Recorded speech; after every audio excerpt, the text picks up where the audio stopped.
That's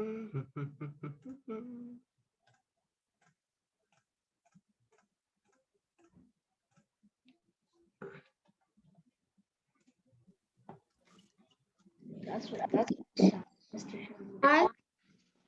Hello. Hi. How are you guys? Good. Right. Hello. Hello. Hi. Hi, William.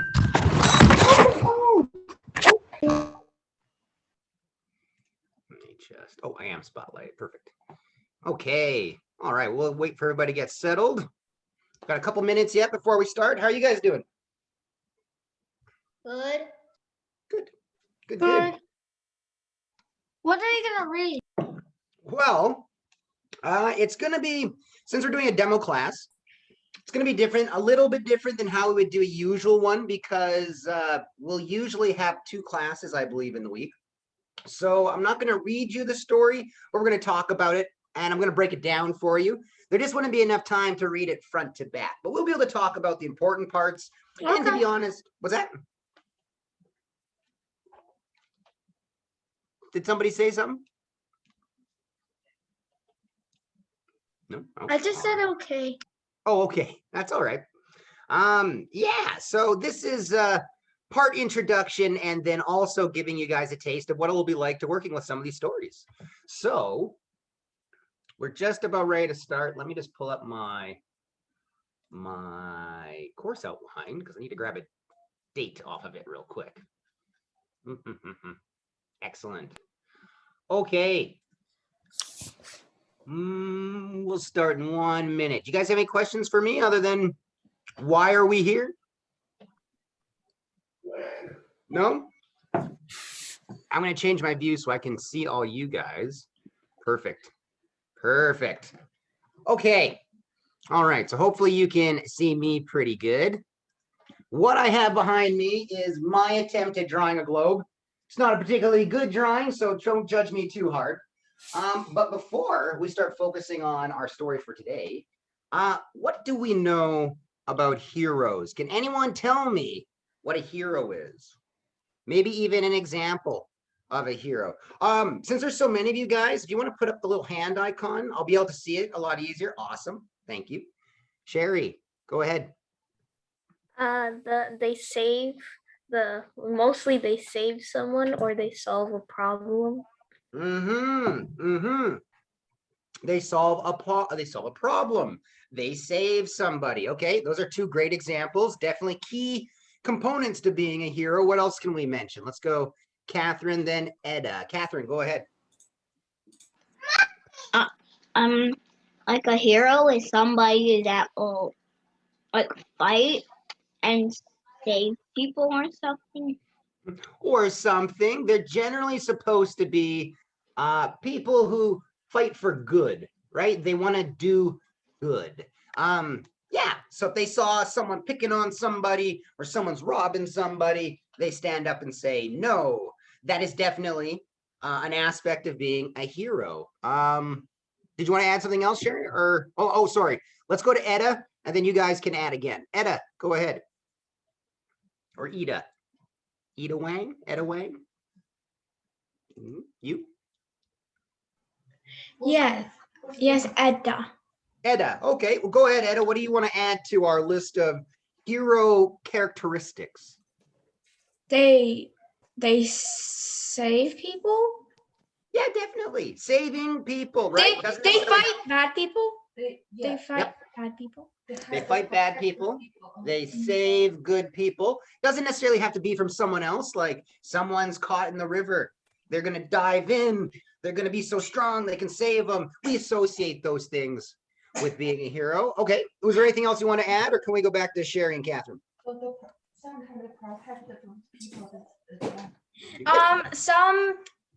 Sometimes heroes protect people from their lives. Like Yeah. if someone's in a fire,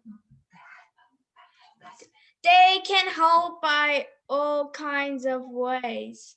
Yeah, they'll run into a A fire, absolutely. We can think of a lot of people who we consider heroes, who are regular people. We can think of firemen. They go into dangerous situations to help people. Police usually should be helping people. Medics, doctors, right? People that have to do or control lives. We consider them to have. Oh, 1 second. We just got a hot mic. There we go. We consider all these things to be aspects of someone who's good. Has to do with saving lives. But when we talk about in literature, say a hero's journey. So we want to be talking about stories, whether it be Harry Potter, or it is today's story, Gilgamesh, or maybe we're talking about Iron Man. They're still going to all have what we call a hero's journey. So yes, we talked about what are some typical attributes, but when we read someone, we're talking about a story. Where did this hero come from? Doesn't tend to happen overnight. Usually they have something special about them to begin with. It's usually something that's going to give them an edge on whatever quest they face. But then they have to have a series of trials. Sorry, guys, I'm noticing some of your comments as you go, and you can keep adding, but I'm not always going to necessarily catch them. But yes, Harry Potter. What does he do? We have what? How many books is that? 7 books? 6, 7 books? 7. 7, okay. That is, let's think of each book like a chapter in the overall story of where did Harry Potter come from? Where did we get the hero? And you know what? Just to give the shout out, and Neville. Neville turned out to be quite an important character by the end. So we could also look at, he's almost more interesting, where you have this nerdy little guy. He's an orphan. He's being taken care of by his, I'm talking about Neville, not Harry Potter, right? Because Neville's parents died, and he's this scaredy cat. He faints easily, but by the end, he is literally wielding a sword and saving the day. That's a hero's journey. Didn't happen overnight. His personality had to change. That's right. You guys are familiar with the movie. Exactly. Okay, so these are some aspects of when we're talking about a hero. And we're going to be getting to ours very shortly, but we're going to talk about him as a hero as in the journeys context. And he's interesting for a couple of reasons. But before we jump in, I think it would be useful for, let's see if anyone has any suggestions for what's a famous hero we all know. Doesn't have to be from like today. I mentioned firefighters and what have you. I'm talking about characters. If you guys want to name someone who's super much just a hero that we would all know the name of, who do you think it would be? Give me a second. Let's go with Alvin and Caesar. You guys have had your hand up for a long time, so let me go to you first. Is like Hulk. Well, yeah, absolutely. Hope. Heroes inspire hope, but I'm asking you guys for an example. Who's a superhero or a regular hero you know that you like listening about or reading about? You think of I like the Black Panther. Black Panther. That's a great one. Absolutely, right? Super strong. He has the benefit of his special armor. Okay, thank you. Let's go through the list. Sherry, who's a hero you can name? Well, my hero isn't one of those superheroes. That's okay. It's like people, like actual historic figures, such as Barack Obama, or it could also be Martin Luther King. Well, this is excellent, Sherry. And everyone, what Sherry's honing in on is the leadership quality of a hero. They also have to inspire people. People want to have to follow them, right? Like, oh boy, this guy knows what's going on. Or girl, this person knows what's going on. That's part of being a hero. I want to raise my hand. Who's trying to raise their hand? See, I don't know how to raise my hand. Oh, that's okay. Well, then there's a little icon. Give me 1 second here. Sherry, can you tell us how to raise our hand with the icon? Yeah, sure. You should see like a reactions button at the bottom, like right. It's a little face, happy face with a plus sign. Can you guys all see that? I'll draw it on the board real quick. Looks Yeah, like happy this. face. Oh, I raised my hand. Thanks. That's Yeah. only for computers. You guys all see it? Sorry, I think you can all. Yeah. Yes. Sorry, that'll be a lot more useful. Thank you, Sherry. Yeah, so that's, and then you guys, when you do that, it puts you to the front of the line, and I see your hand is up, so makes it a lot easier for all of you. And I don't mind you guys chatting, but I'm not going to see most of your chats. Okay, 1 second, guys. I'm just going to give you all the mute. Can I say something? Oh, sorry, who said that? Someone just said, "Can I say something?" Who said that? You can unmute yourself, whoever that was. Me, Ryan. Oh, I'm sorry. You're on the. There's so many of you. I can't see you all on the screen at the same time. So I am so sorry. You said, okay. Well, what would you like to ask me? So are we doing like the final Falcon or something? The final what? Sorry. Are we doing the Falcon feather or? Don't know what we're doing right now. That's okay. Right now, we're just talking about heroes. So this is a part of world literature, and we're going to be going pretty much back. Oh, like, are you talking about Martin Luther King or Madame? Okay, I don't know how to pronounce the name. No, that's okay. Okay, Leo, I see you there. Hello, Leo. Now I know who's talking to me. So Leo, just make sure you can put up your hand so that you can join the queue at the top, and I'll always see you, and you won't have that problem. It's that little reactions button, and you can pick the hand icon. But to answer your question, what we're talking about right now are just a list of what makes something a hero. Wait, I wasn't the one who said, "What are we doing?" Yeah, that's okay. Violin. That's all right, bud. Yep, I totally got you. So what we're doing at the moment is talking about what makes up a hero, because what we're talking about today is essentially the world's very first story of a hero with super strength. We can kind of consider him a superhero in the sense that Hercules was a superhero, right? Do we all know who Hercules was? If we all just kind of give a quick way. Albus Dumbledore or Harry Potter or Superman or Batman or. Yeah, well, actually, what I would get you guys to think about more is Superman would be a better fit because of how strong he is and his leadership qualities. Then let's go back a little bit more and let's think of Hercules. And what's Hercules? Half man, half god. That's where his special powers come from. We're going to talk about someone today that is older than the story of Hercules by quite a bit. We're literally going back 4,000 years to about roughly, let me get rid of my smiling reaction face up here. 1 second. It's kind of like a happy moon. It's not a problem, but we got to get rid of them for a second. We are going back to the time of 2100 BCE. Do you guys know what this means? Have you ever seen BCE before? Do you guys know what that means? Okay, I'm going to show you something very quickly. I'm going to draw it over here. Can you guys see the board okay? Yeah? Okay. So we live in the time, well, what's this year? 2021, right? I'm actually double checking. Okay, so we live in, you know what? I'm going to get rid of the bottom of our globe. We're not going to need it anyway. There we go. Global warming. Oh no, we lost the bottom. Okay, so if we are in the year 2021, and if we call this the year 0, okay? This is the year 0. This is the year 2021. Well, you're thinking to yourself, well, what is this number? How can that fit in? That's because we live in what we call 2021 AD.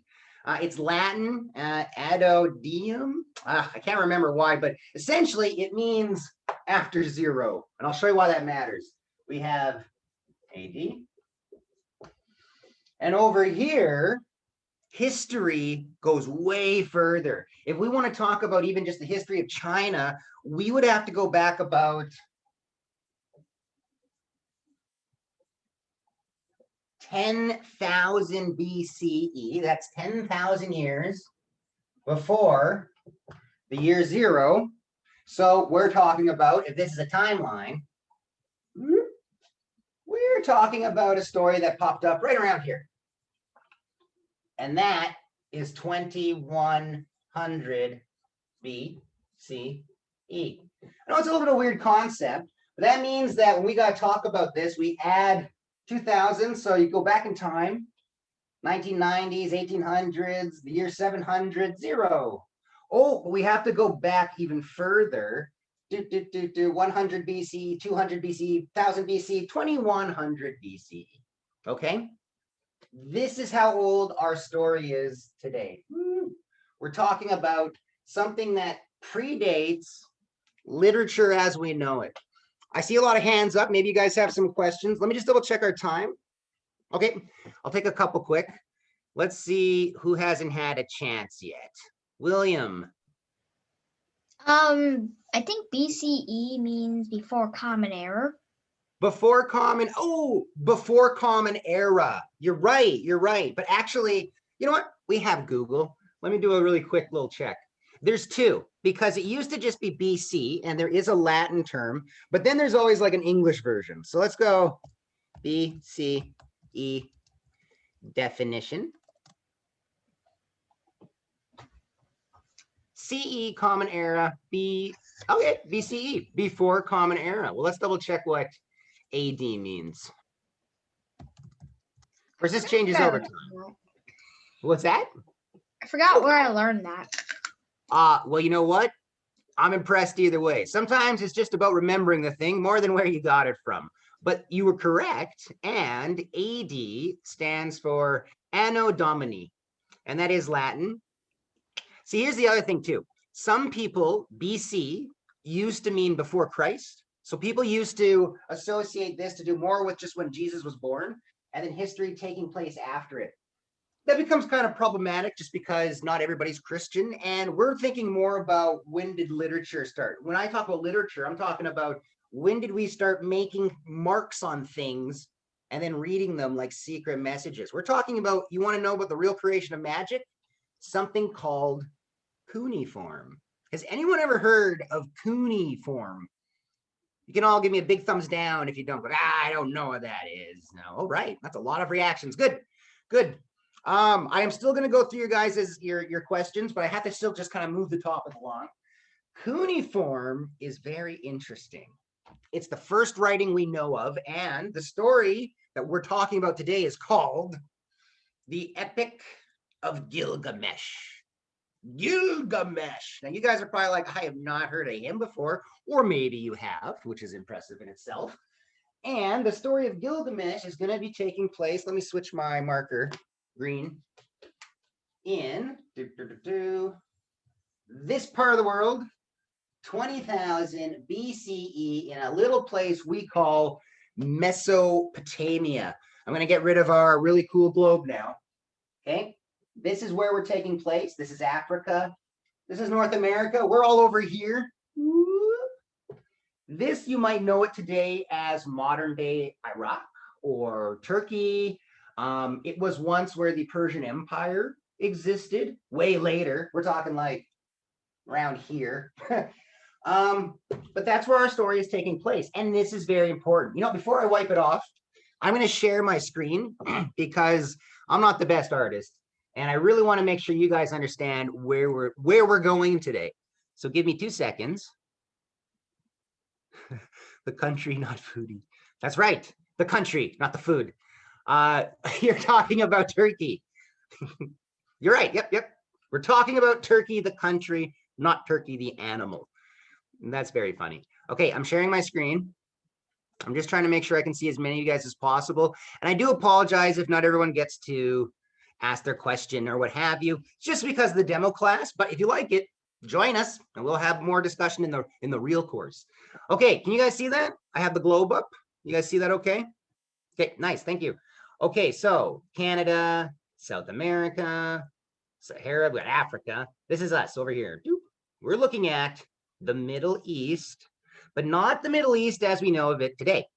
We're going way back to what's called Mesopotamia. Meso meaning between, and pato, and I think it's potamoi, which is Latin for river. So between rivers. That's what Mesopotamia means. There wasn't actually a country. It's really just referring to what is a certain part of land called the Fertile Crescent. Okay, so what I did was I am zooming in up on this, and then we're going back in time 4,000 years, and it looks like, oops, it looks like this. The Fertile Crescent. You guys see that okay? Here we have a river called the Tigris. This is an incredibly important river to our history and literature in general. Then we have something called Euphrates or the Euphrates, and that's this little river down here. So you have one up in the north.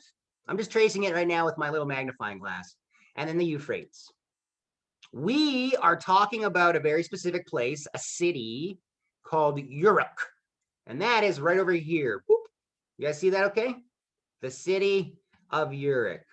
I'll actually have some better materials for you guys in the class. I can circle it for you, but this is what we're looking at. And we need to talk about the king of Uruk City. And Uruk City looked like this one. Looked like that. Okay, very important. You guys are going to notice it's got some big walls around it, and the river flows through it. Let's take a better look at some of their architecture. None of this exists anymore. This is a very long time ago. Destroyed from time and weather and conquering. And let's take a look. Here's another rendition. And I like this one best. That's probably the better example. You've got crops, you've got forest. Looks a little different than a desert. If you went there today, it doesn't look like this. Okay, 4,000 years ago, things were very different. That's why it was called the Fertile Crescent. Fertile means lots of things can grow. You could have gardens and farms, and it's just a great place. Grass, but you can't have grass, you can't have plants if you don't have water. That's why these rivers were so important. Okay, but now we're gonna get to the real fun, the story of Gilgamesh, or what's often called the Epic of Gilgamesh. Okay, so we're going to go to the city of Uruk. Before we start, I'm going to stop sharing. I think you guys understand that there. And I'm going to see what questions you guys have. Give me 1 second. Alvin, you have been waiting very patiently. Go ahead.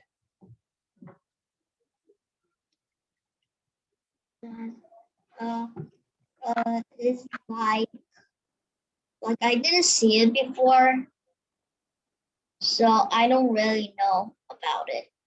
Perfect. You know what? You probably wouldn't know about a lot of this. I learned about almost all of this when I got to university. But can you tell my friend why? 1 second. So like, how many years ago was this? This would be about 4,000 years ago.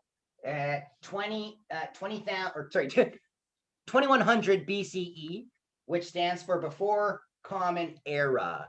So yeah, 4,000 years in our past in the Middle East, when the desert was not as much of a desert. There was actual grasslands. Okay, 1 second. Let's try and go through everyone's questions. Sherry, go ahead.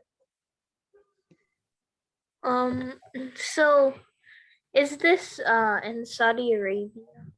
Like, yes. Yeah, well, you're the region, but yeah, yeah. the region. Yeah, exactly. Back then, what like religion dominated the area? Well, that is a great question, because the two main, I'm going to share my screen again. 1 second here. I will show you. There was two very big, what we call city-states. That means that they're pretty much kingdom countries onto themselves. You guys remember the picture of the wall? Those guys took care of themselves and nobody else. They made a wall with a river, and they were like, we can make our farms, we can do whatever, but no one else is allowed in. We're not making any alliances. So it was made up of a couple of very important areas. We have Assyria, we have Akkad. You guys might know of the Akkadians. And then over here we have, it looks like summer, we pronounce that Sumer. So who you guys need to know, and there's not going to be a test on this, but just if you want to impress anybody, the Sumerians and the Akkadians all believed in a very specific religion.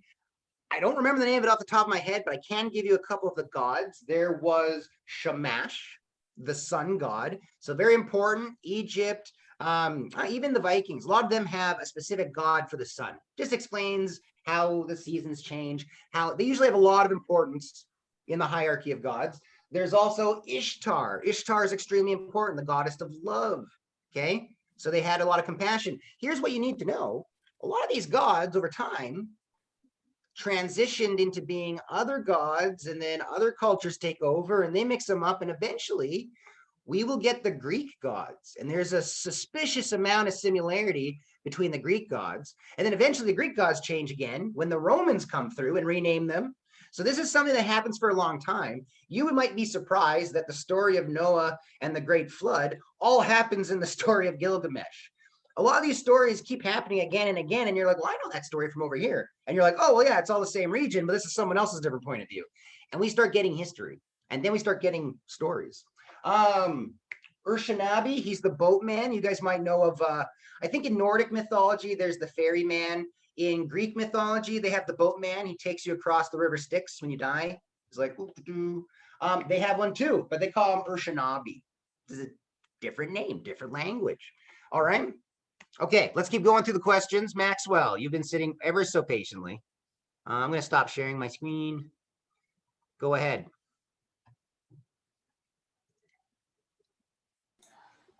Wait, 1 second, what's coming? It's okay. Sorry, I have to go to another class. So I'll Okay. next week. All right, Max. Sorry we have to lose I you. mean, next Friday, because Okay. bye. Okay, we'll see ya. All right, well, I guess that bumps Ryan up. Oops, 1 second. Ryan, and then Leo. Oh, it just like it also when you say Superman, it also like there's other heroes that are kind of like Wonder Woman with a stringy rope about A to whip, whip yep. you. Lasso. And all these, and when you say these, it makes me confused. What is, are they heroes? Because there is, I ain't no them because yeah. That's okay. Well, you know what, Ryan? Cartoon people. Well, what we're talking about is going to be pretty much all new information. So that's okay. A lot of this is going to start making sense, especially if you start thinking about it from the angle of, say, Hercules, okay?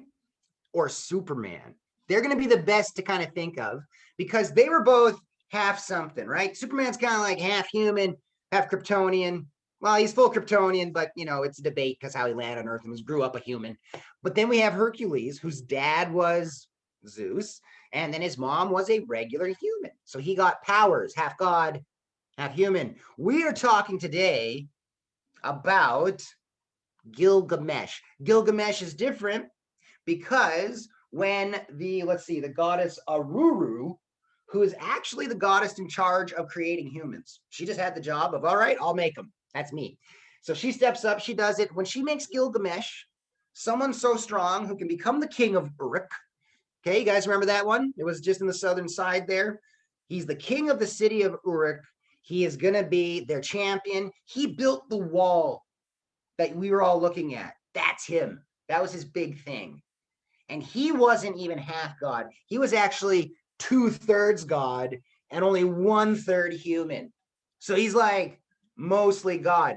Don't ask me how that works because he still just had a human mother. But according to the story, 2/3 God, 1/3 human. And here's where things get tricky. Unlike Hercules, who was just a really nice guy looking to do nothing but good, or Superman, who was raised to do nothing but good, Gilgamesh is pretty much a jerk. He's a jerk king. He's a terrible king. He beats people up and he just drinks and he eats and he just brags all the time about being a champion. He thinks, this is what it's about. And the people who live in that little city, right? The city of Uruk, they start feeling pretty bad about it. They're like, well, all he does is brag about this wall, which is great because it keeps the enemies out. But he's just so mean to us. We don't really want to have him around. Can you like find us a champion to take out Gilgamesh? Now, this is kind of weird because we have a hero story where it starts off with the hero being the bad guy and the people asking for a different hero. So these are two very important characters I want you guys to think about. We have Gilgamesh. This is how you write it. I was asking a question and then Leo, I'm sorry. Go ahead. So basically it's kind of a fun fact, but did you know that the planets are actually named after Roman gods, which are technically historic god because I don't You know. are 1000% correct. And did you know, Leo, that the Sumerians and the Akkadians used their gods' names to name the stars? And it actually turned out that Saturn, who I can't remember what the Greek word was, also has a counterpart in the Akkadian and Sumerian gods. So naming our planets and stars after our gods goes back way before the Romans doing it, or us naming things in honor of the Romans, right? Because Mars is actually Ares from Greek mythology, Mars in Roman, Ares in Greek, god of war. And if you go back far enough, I don't have one off the top of my head, the Sumerians have their god of war as well. Makes sense. Ares is a god of war. There you go. Zimizao, I saw that. Yes, you are correct. So we got two very important characters. We have who's kind of the jerk, King Gilgamesh. I'll put a little crown. Look at him. And then we have a guy called Enkidu. Enkidu. He's a fun name to say, Enkidu. Now, here's what's really interesting. Whereas Gilgamesh is he's 1/3 human, but 2/3 God. That's why he's so strong. Like Hercules, that's where his power comes from. Yeah. Enkidu, he is also 1/3 human, but he's actually 2/3 beast. He is animal strong. He is nature. And when they asked for help from the goddess Aruru, who originally had made Gilgamesh to be their champion and king, she's like, okay, I'm going to try this again, but instead of 2/3 God, we'll go 2/3 beast, 2/3 animal. And that's what they get. They get this guy, he's wild, he lives out in the forest. And here's what's also interesting. This is all just chapter 1 of about 12 parts of the Gilgamesh epic. The rest aren't all necessarily that interesting. We'll focus on the major points. But essentially, Aruru creates this beast man who lives out amongst all the animals, and he drinks at the water with the rest of them, and he grazes the grass like the buffalo do, and just lives amongst them, and eventually makes it to the city because he knows his job is to fight Gilgamesh, because he comes up and meets a farmer who is on his way to a wedding, but he's very upset because Gilgamesh is going to steal his bride. Gilgamesh was known for waiting for people to get married, and when they were going to get married, he comes and steals the wife away. He's that kind of a king. He's not a nice guy. And Enkidu is like, not on my watch. So the first person to act like a hero in our story is actually Enkidu. Okay, we got some questions. Let's take a quick moment. Okay, we're doing good for time. Let's see who hasn't had a chance yet. You guys give me a second. I want to ask who's had their hand up, and I'll come back to the rotation. Kingsley, do you have a question? Yeah. Go ahead. Is he actually a god? Like he creates stuff and stuff? Who's actually a god? Well, I forgot his name, but remember you said somebody's like 3/4 a god? And only 4 are humans? Well, that's a good question. I think that if you're 2/3 God, you're very strong, but you're not a full God. But this is actually the heart of the story. Would this make you invincible? And up until now, Gilgamesh is a complete jerk king because he thinks he can't be killed. So he's cocky, he's mean, there's no consequences. And that's why he's acting the way he is. He's just always been strong. He's kind of a bully. He's like someone who could bully, so he did. But Enkidu is someone who has the power to bully, but is like, no, I'm going to protect people. So Gilgamesh, now this is something I forgot to mention. This entire story, we know it because of what we call cuneiform. And I didn't actually show you guys what that looks like. So if you give me 1 second, I'm going to show you a picture of a tablet. And the tablet is actually where we get our Stories from. Oh, here we go. Okay, I'm going to share my screen. Give me 1 second. Here you go. Can you guys see that okay? This is it. This is writing. Believe it or not. This is a clay tablet. Now, the way they would actually make anything on this clay was with a stick. So this would be wet, like concrete, like wet concrete. They make it, and using a stick, they draw on these special lines and angles. It looks like a bird walked all over it. You know, a bird have these little feet. They're like, okay, so they're all over the place. That's what's making up this tablet. And there's 12 of these. These 12 tablets are where we got the story of Gilgamesh from. It wasn't like we found in a library or a book. This was dug up, found in the sand, and then they had to piece it together, find some way to decipher it, and that's how we know about the story of Gilgamesh, which is pretty amazing. So yes, we call that cuneiform. Cuneiform is ancient Sumerian writing in clay blocks, clay tablets, the first form of writing we know of. Okay, I'm going to stop sharing because it's just a big clay tablet.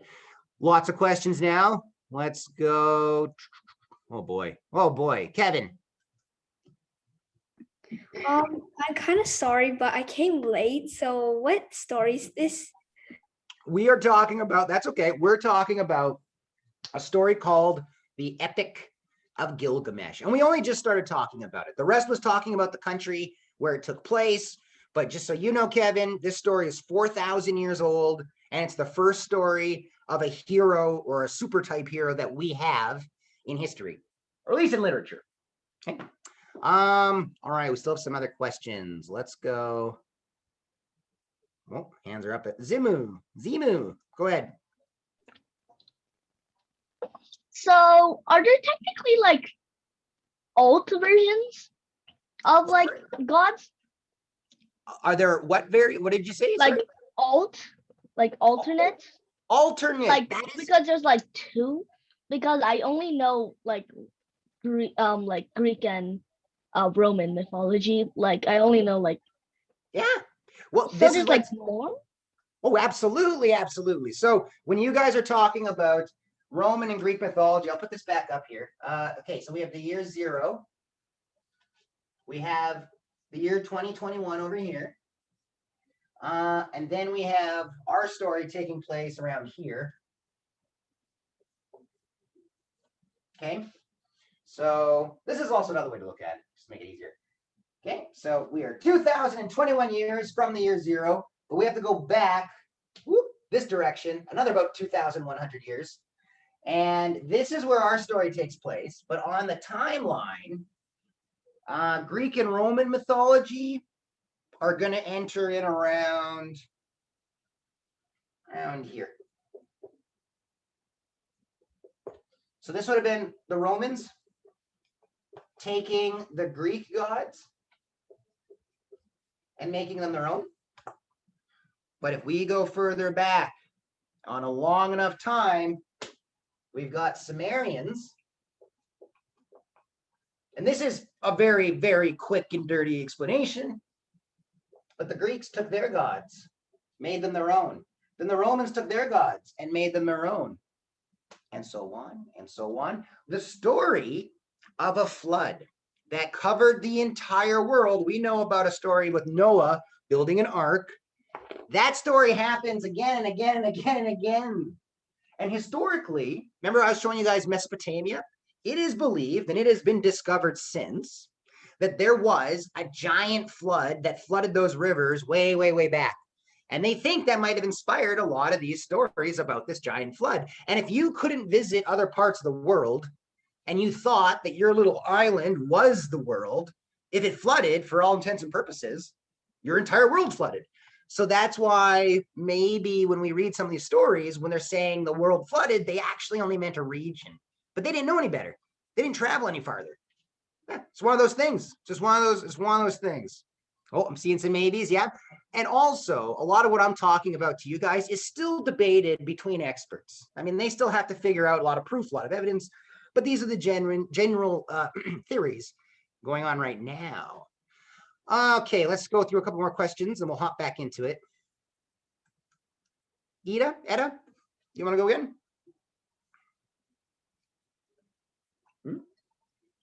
Nope. How about Leo, who's just been patiently waiting? Okay, Leo. If I have to guess, this is in the Stone Ages.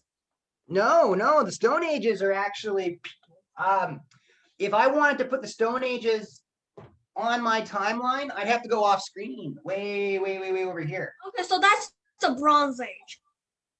Yes, we are closer to the Bronze Age. Some of you guys might not be as familiar, but they started figuring out that they could dig up something called tin. We all know what tin cans are made out of it, but they figured out a way to heat it up and mix it with iron. And if you mix tin and iron, you get a strong metal that you can bend and shape things. So the Bronze Age, yeah, we're roughly around the Bronze Age. They would have spears and swords. But imagine we were in 0 BCE. That would be like the beginning of Earth. That would just be sticks and stones, and maybe we just lost our tails. That's right. But for those beginning of human history. Well, here's something I want you guys to think about. If we started getting records written and printed down in stone tablets, and eventually that turns into books, but we start off with the tablets, that means that before that existed, they couldn't write anything down. I couldn't say, you would have loved your great-great-grandmother, but here's a story she wrote. Maybe you'd like this, or maybe this is a letter she wrote to your great-great-grandfather, and you'd read it and you'd be like, oh, that's so neat, I get her. They didn't have that. No, they didn't have that. Like this is before Chinese even made like this wooden block where you write on, and that's hard enough. That's right. What Leo's talking about, yes, if I still had my globe up, literature starts popping up in different ways by itself in different parts of the world that don't have any connection with each other yet. So Chinese has its own origin of language, but a lot of these things simply didn't exist. Before that happened, for China, for Sumerians, the only thing they had is something we call oral tradition, oral from the mouth. And that means that they would tell stories, listen to them, and pass it on. And that went on for tens of thousands of years, which meant if you needed to learn something, someone in your family had to have heard of it so they could tell you. Now imagine if unfortunately your family died or there was a flood or something, entire pieces of information get lost. Think about all these empires that existed before we had the written word. It becomes kind of tricky. We might be missing a whole lot of information because it couldn't be written down. They didn't figure out that technology yet. Yeah, it was just a clay tablet and some sticks, but you need a system, you need to have an alphabet, you need to know what things mean, right? So it gets complicated. The story of Gilgamesh is considered a story that was a part of oral tradition, but then got copied down. So it probably already existed as word to mouth. And when that happens, it also begins to mean Gilgamesh may have been a real person. Probably not 2/3 a god, but a real king, maybe an actual story that turned into a myth. Okay, that makes sense. All right, let's ask her a couple more questions, and then we're going to hop back into the chapters of Gilgamesh. But it won't take us too long. But who's been waiting patiently and I haven't checked their hand? Adam, I think you've been waiting a long time. Sorry, bud. What's up? Oh, I forgot to put it down. Oh, okay. That's all right. It happens. Kingsley. No Kingsley? Kingsley, okay. Put my hand down. That's okay. Not a problem. Kevin, do you have a question? I have two questions. Go for it. Is there anything before Adam and Eve? Well, that gets complicated because in the story of Adam and Eve, that comes from the Bible, and that comes from what we call the Old Testament, and that Old Testament is made out of a lot of stories mixed in with myth and history. So Adam and Eve, you can't put a certain time on when that would be. There's a lot of argument about it, right? In the historical context, scientists believe that hundreds of thousands of years ago, Africa is where our first ancestors came from and evolved. So if we were going to think of the story of Adam and Eve either being a metaphor, or even if it's true, and that's still what we would consider the first people, yeah, we're talking like hundreds of thousands of years ago. It takes a long time for me I would have to draw this line out 100 times. This has to be 100 times longer. If you guys had a screen that could show that, that's how far back we'd go for what we'd call Adam and Eve time. Ballpark numbers. That make sense? Okay. Yeah, I have another question. Go ahead. Are there gods right now? Are there gods right now? Well, that's an even more complicated question. Oh, sorry, 1 second. Kingsley's having trouble. I'll come right back to you, Kevin. Kingsley, are you having an issue? No, wait. Do you believe in Jesus? Well, myself, I was raised Catholic, and that's pretty popular in Canada. I would say at this point in my life, I'm what's called agnostic. And that kind of means that I rather appreciate all religions and have a real understanding of where a lot of them come from. And the more you study history or literature, you begin to find that two religions used to be one religion, and that one religion used to be connected to this one. So if you're asking, do I think that Jesus could have been a real person? Absolutely. I do think so. But if you were going to ask me, who do I think is an overarching God who's ruling everything right this moment? Honestly, I've just learned about too many. I couldn't say, but I'd say that the world's big enough to have room for all of them. And maybe, but you know what? A couple things too. Who's to say that one person's name for this God isn't the same God as this God? We know that names get borrowed. We start shuffling things around. That's why I caution on there's room for a lot. But as long as you're thinking about, it critically. Christian. Catholics are Christian and Catholicism. It's all from the same sect. So it would be, I wouldn't say I'm practicing. Like I said, agnostic. All right. Hopefully that answers your question there, Kevin. Kevin, was that your second question? I think you didn't answer my second question, but my second question is, I think I said this, like, are gods, right? Do we have gods right now or something? That's the first question. Okay. No, you mean like, are there any gods that people might believe in or pray to or consider? Yeah, like except the big god like that we have right now. Sure. Well, hey, there's a lot of cultures out there. Essentially, there are still some people that pray to the Greek gods as we know them, with Zeus and Aphrodite and Ares and all of them. But sometimes tradition and culture can intermingle. I'll give you guys a quick example. I don't know if you've ever heard about voodoo. Comes from Haiti in Africa, and it is considered a kind of form of spiritualism where you can, use incense to ward off spirits, and you can also enact curses or bless people with things. What you might not know is that Haiti is about 90% Catholic, but 100% voodoo. That means that you can have two kinds of spiritualism that make room for each other. So this intermingling happens all the time. So it's really tricky if you take different cultures, but there are people that still pray to Thor. You guys know Thor, not the one from Avengers with his magic hammer, but the god that Thor is based on from Avengers. People still pray to him. He's a fertility god. So even though we associate him with lightning and thunder, he's actually known for being associated with rain and good crops, which makes a lot of sense because back in the day, that was the difference between your communities thriving or not. Okay, I'll try and ask a couple questions quick, and then I got to hop. We got 15 minutes for me to wrap up here. Yes, Thor is from Norse mythology. That's right, Alina. 100% correct. Okay, Leo, what's up? Leo and then Amy. Voodoo dolls? Well, I just believe that like you can curse people with it. But if you were to actually sue a voodoo doll, if I were to actually sue a voodoo doll of someone and throw it across a wall, I don't think a person next to me would be thrown across a wall. You are also very correct, Leo. When it comes to things like spirituality or religion, voodoo is on a very different kind of side of that spectrum, but we're using it as an example. Belief matters. If you don't believe in voodoo, no one can use voodoo on you. If you don't believe you can be hypnotized, you can't be hypnotized. At least these are generalizations, but they have proven that you need to believe a thing is possible in order for that thing to happen to you when we're talking about things like voodoo. So you're right, but it must be very scary if you do believe in voodoo. Amy, you have been patiently waiting. What is your question?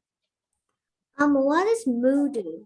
Like Voodoo. Oh, that, you know what? That's for a whole different class. But voodoo is just it's a kind of traditional magic that has roots in the country of Haiti and goes all the way back to Central Africa.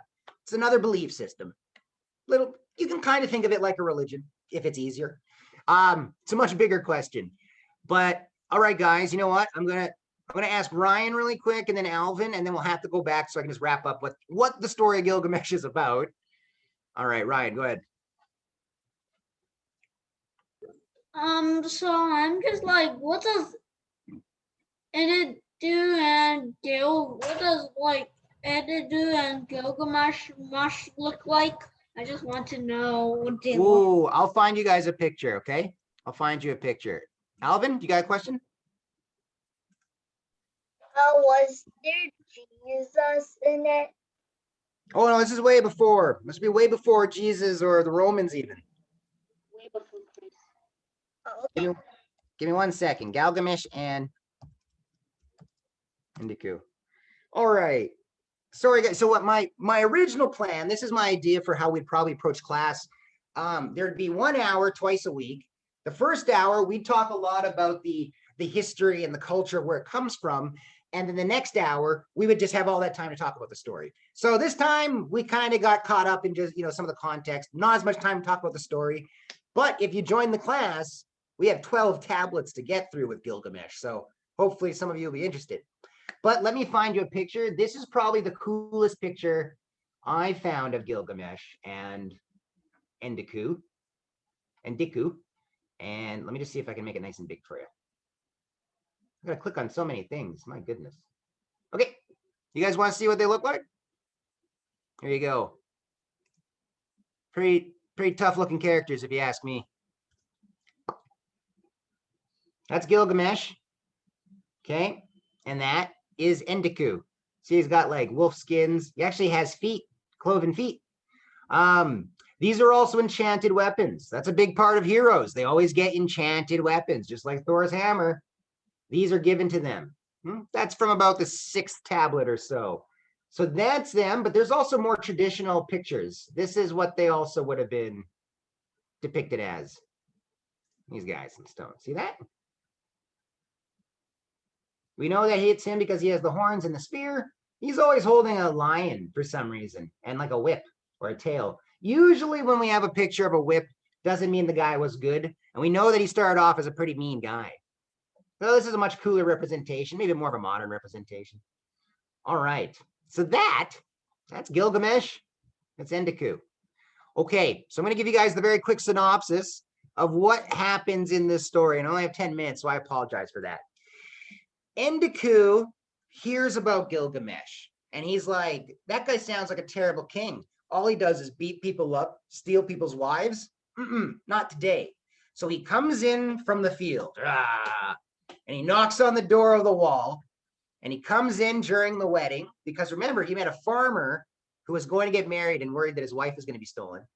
And Enkidu is waiting for Gilgamesh when sure as the day is long, shows up to steal someone's wife. And Endiku's like, today we fight. And immediately they wrestle. And their wrestling is described as being so strong it breaks walls. They wreck things. They're throwing each other through buildings. And it's a fair fight, but in the end, Gilgamesh pins Enkidu, and Enkidu says, you are clearly stronger. But Gilgamesh is so impressed at how he fought him and how he took the beating and threw him around that he realizes that he's his only equal. And here's what's interesting. Since Gilgamesh was created by, what's her name? Aruru, the goddess of creating humans, they're half brothers. So he sees him as family, as a brother. And for the first time, Gilgamesh starts to think, maybe I've been a bit of a jerk. And then Enkidu tells him, yes, you have. So he says, all right, I'll try and be nicer. But I also want to be famous because I'm so strong. And if you guys remember, a lot of things that Hercules did in his stories were to gain fame, right? Being famous is, what's the point of being strong and powerful if not everybody knows it?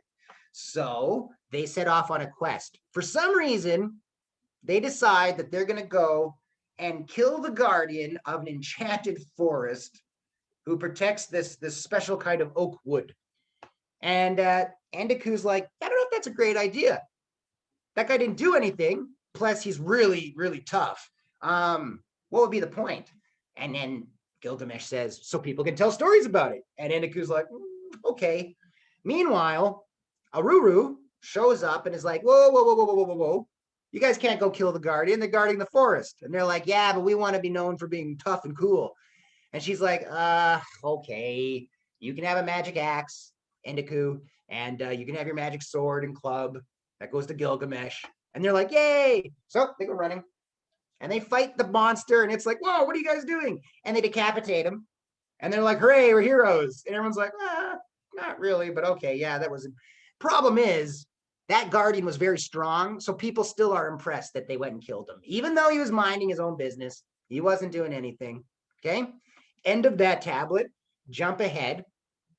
They decide, man, it's so great. Let's just live inside our little city in our wall and just hang out and just be strong. And they're like, yeah, cool. Meanwhile, I believe it's Ishtar comes down and is like, Gilgamesh, you're so dreamy.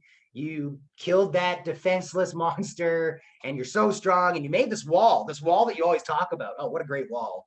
Why don't you marry me? You're 2/3 God. I'm a god. Sounds like we should be husband and wife. And Gilgamesh goes, nah, I have my best friend Endiku. I'm very happy. No, thank you. Well, this becomes a problem. So Aruru goes back, or not Aruru, sorry, Ishtar goes back up and is very upset about this. It's like, what?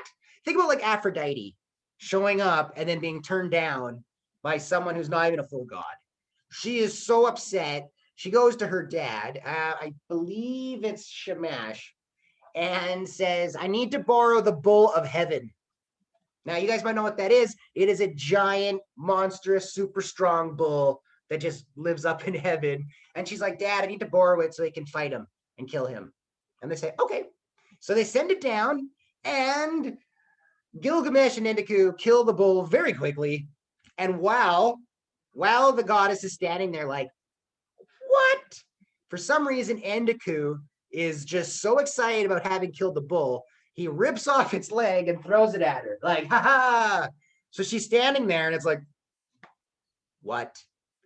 So you know what she does? Is she puts him to sleep. She goes, poof. And he has a dream. And he's like, where am I? And in his dream, he's floating down to the underworld. But what he doesn't know is he's been asleep for almost 12 days and his body is wasting away. And poor Gilgamesh is holding him being like, no, Endiku. And Endiku goes down to a place that they call the House of Dust. Think of it like Hades. And he walks in and realizes, hey, what a weird place. And then he can't wake up.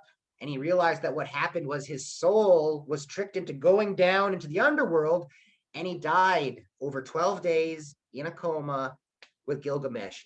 This upsets Gilgamesh so much, not just because he lost his best friend and really his life companion, he really cared about him, but he just realized 2/3 beast can die. And probably 2/3 God can die because they're both 1/3 human, and all humans can die. This puts him all on his real quest. The back half of the story, like the last 6 tablets or so, are about Gilgamesh wanting to go to the underworld to try and save and get back the soul of his best friend Endiku. Problem is that there's no coming back once you've died. He's going to learn that the hard way. He makes it all the way to the ferryman, the boatman, who can take him across the ocean of the dead to perhaps visit Endiku. But to do that, he has to talk to a guy called, I think it's Ashwanabi. Ashwanabi is actually been put in charge of the underworld, but he used to be a regular human, and he was once put in charge of building a giant boat because a flood was coming, and he needed to save his family. And after 7 days, the flood disappeared, and he helped repopulate the area. But when he died, he was put in charge of the underworld. Sounds a lot like Noah, but not this part. This is a little different. So when he shows up, he's like, oh man, I can't help you with this. He's dead. I can't give him back. And Gilgamesh is still so upset that he's like, well, I guess I'll just leave. But you know what? The god of the underworld says, whoa, whoa, whoa, well, you came this far. Well, actually, no, it's not the god of the underworld. It's his wife. The wife of the god of the underworld is like, hey. He came this far. Give him something, man. His best friend's dead. You can't even help him. And he's like, oh, okay. There's a magic plant at the bottom of the ocean that if you can find it and eat it, it will give you eternal youth. And he's like, oh, that sounds awesome.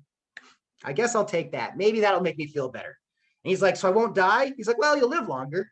So Gilgamesh goes out, finds this magic plant, dives to the bottom of the ocean, gets it.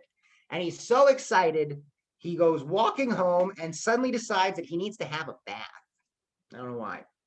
So he sets it down and starts cleaning himself off in a pond, and a snake comes and steals it, and he never sees it again. He had his 1 second chance and it's gone. He is so upset. He goes back to his city and he starts talking to some of the people there and their friends. And it turns out the most important lesson that he learned, and that this is why that story is still even told, is that he learned he could die. And that everyone dies. And it doesn't matter how strong you are. It doesn't matter if you're a king, a god king, just a really, really strong person.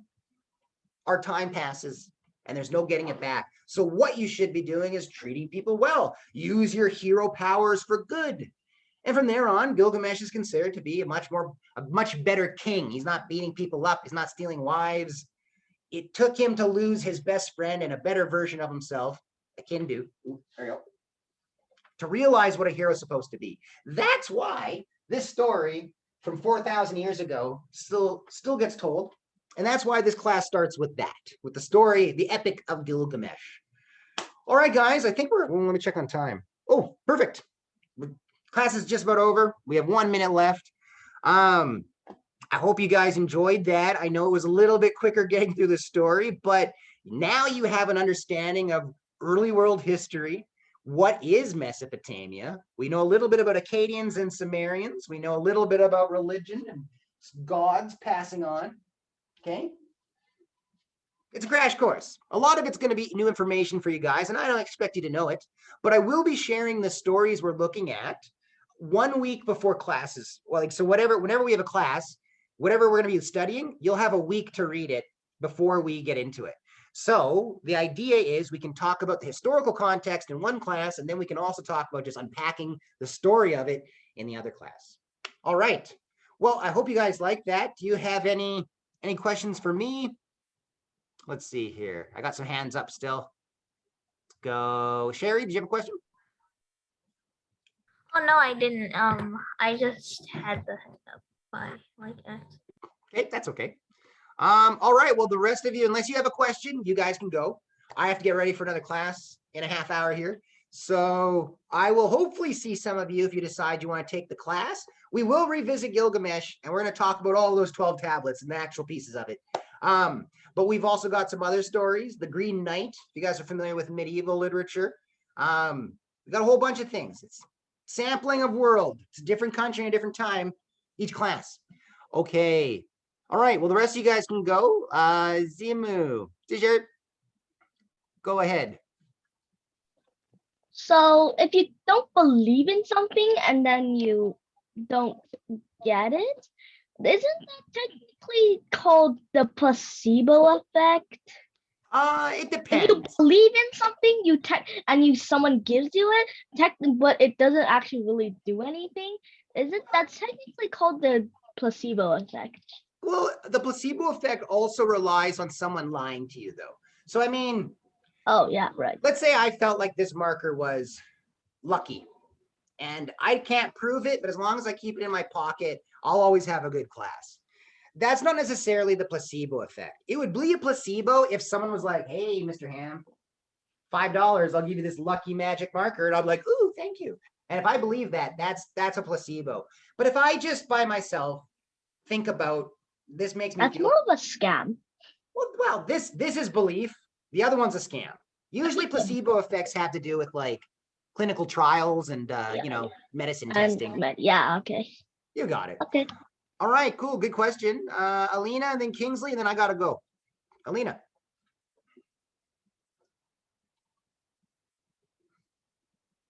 Oh.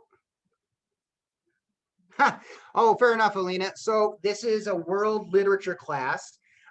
Essentially, we're going to be talking about different stories from history and different cultures. So, for example, we started off with 2100 BCE in Mesopotamia, looking at the Epic of Gilgamesh. That's what we did today. I've also got Greek and Roman mythology. We're going to be doing 2 classes on that, which is around 1100 BC and 700 BC. Egyptian stories and Joseph and the Canaanites. That's around 300 BC. So that takes us to Egypt. France with the Song of Roland. That's battle history. That's 700 AD. Then I've got Sir Gawain and the Green Knight, 1300 AD. And Journey to the West, where we actually get Monkey King. And that's around 1500 AD. So that's some of the stuff that we'll be looking at for stories, just to let you guys know. Kingsley, you got a question still? In the future, when we join, are we gonna have any homework? You will have some homework. It's going to be more reading heavy. You're going to have some readings you'll want to have to do before class.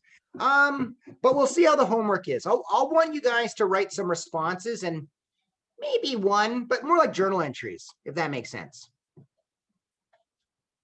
Okay. Oh, do you still have another question, Kingsley, or is your hand still up?